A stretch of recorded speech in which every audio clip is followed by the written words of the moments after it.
بسم اللہ الرحمن الرحیم۔ بعض اصحابہ رضی اللہ تعالیٰ عنہ کے بارے میں سوال۔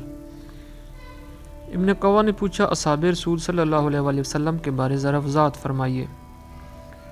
حضرت علیہ السلام نے کہا، کون سے اصحابی کے بارے میں پوچھتا ہے؟ ابن قوا نے کہا، سلمان فارسی کے بارے میں پوچھتا ہوں۔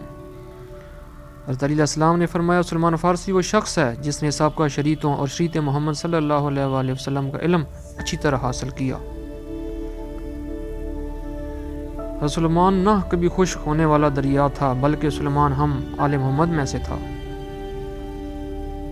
ابن قوا نے پوچھا، ابو ذر کی شخصیت کیسی تھی؟ آپ علیہ السلام نے فرمایا، ابو ذر اپنے معاملات میں سیء العمل اور نیکوکار تھے، اور دین کے معاملہ میں بخل کی حد تک محتاط تھے، اور آپ بارگاہ خدا کے قرب کی خاطر کوشاں تھے۔ ابن قوا نے پوچھا، مجھے اپنے بارے ذرا بتائیے۔